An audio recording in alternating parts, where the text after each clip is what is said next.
I thank the representative of the United Kingdom for her statement. I give the floor to the representative in India.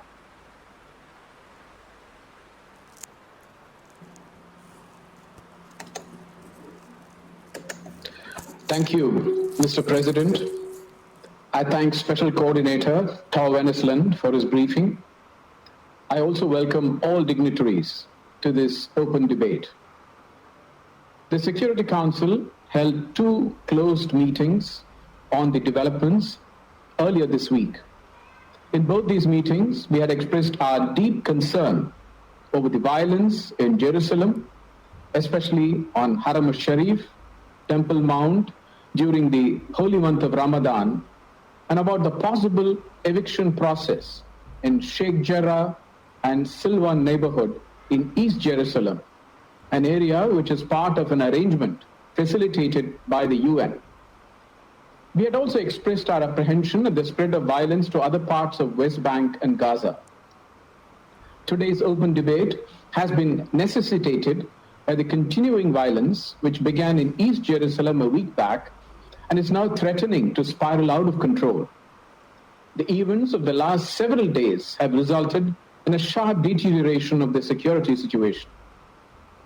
The indiscriminate rocket firings from Gaza targeting the civilian population in Israel, which we condemn, and the retaliatory strikes into Gaza have caused immense suffering and resulted in deaths, including women and children. India has also lost one of her nationals living in Israel in this rocket fire, a caregiver in Ashkelon. We deeply mourn her demise, along with all other civilians who have lost their lives in the current cycle of violence.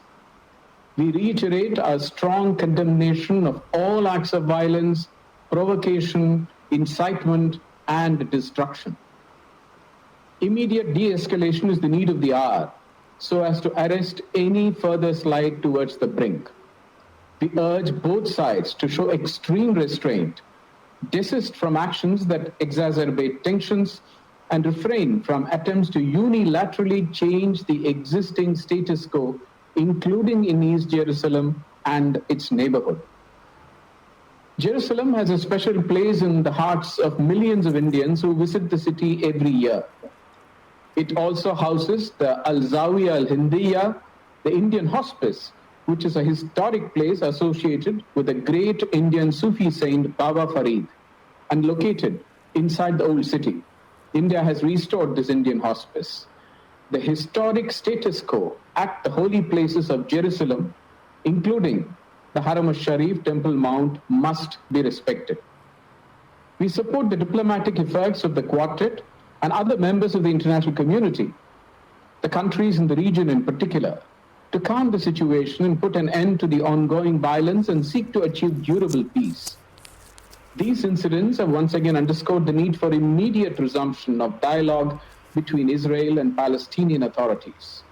The absence of direct and meaningful negotiations between the parties is widening the trust deficit between the parties. This will only increase the chances for similar escalation in the future. We believe that every effort should be made to create conducive conditions for resumption of talks between Israel and Palestine.